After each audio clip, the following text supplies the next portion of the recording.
Investors should rotate their portfolios to own materials, energy, and other industries with real asset exposure and maintain cash balances ahead of buying opportunities later this year. That's a good word of our next guest. Jared Woodard is the head of the Research Investment Committee at Bank of America. Jared, always great to get some time with you here. By buying opportunities later this year, does that imply we might see a downturn in the market this spring?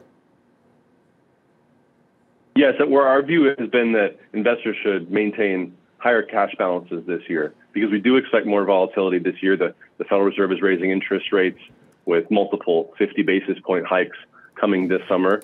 The lockdowns in China are going to probably be disruptive for supply chains and put further upward pressure on inflation. We haven't seen any of that impact yet in the economic data. And we think this is all going to, present a challenge for markets to digest.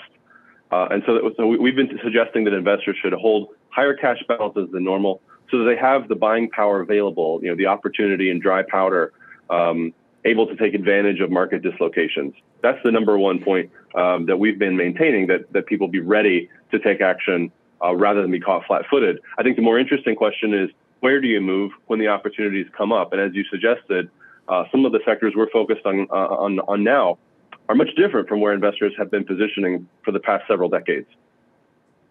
Jared, when it comes to the energy trade, Bank of America's fund manager survey yesterday noted this stat, that investors are now the most net overweight ever for commodities, and long oil and commodities is the most crowded trade. What does this positioning signal, and how long does that long oil trade still have to run? Well, the survey that you mentioned is a great piece of output from our department, and it looks at what some professional investors have been doing lately. It's absolutely true that energy has been a big winner. Same thing is true for metals and mining, which are some of our other favorite areas of the market for the medium and long term. But our thesis is actually much broader, much more long term than simply month-to-month changes in the portfolios of professional investors, because what we know is that energy and resources broadly used to account for 20, 30, 40% of the total value of the market, looking back over American economic history. Today, they account for less than 7% of that total.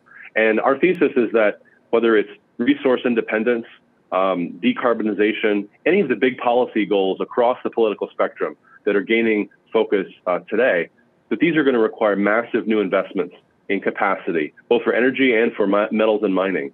You can't make electric vehicles without tons of very special equipment and special metals and minerals. Same thing's true for powering the electric grid. You need nuclear, you need natural gas, you need lots more oil.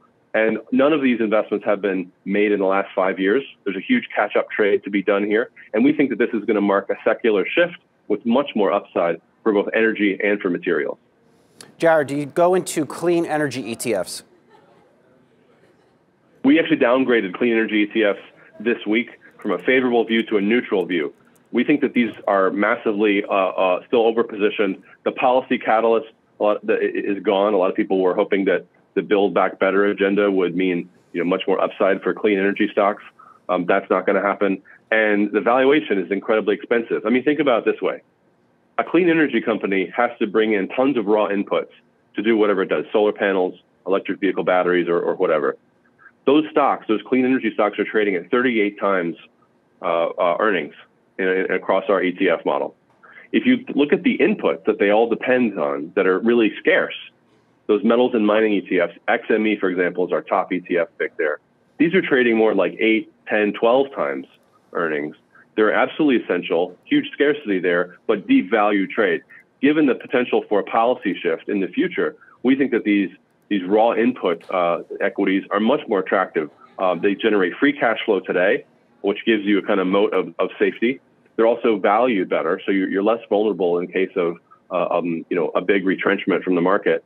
And we think that they've got much more to go as you start to see the secular shift out of resources, reverse course, and policymakers incentivize new investment. And also on the topic of energy, should investors be looking more at the commodities themselves, like crude oil or energy stocks, especially since we've seen both of these rise pretty prominently so far this year?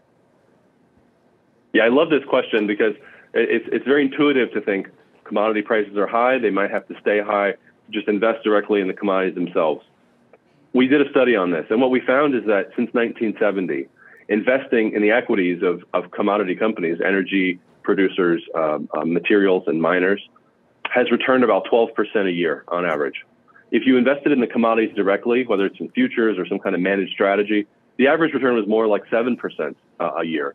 I mean, simply put, the companies that are managing these businesses have operational leverage. They can bring management expertise. They're also very concerned to return capital to shareholders and to protect their shareholders in a self-interested way. That generates much higher returns than what's available just by hoping that the prices of commodities continue to go up.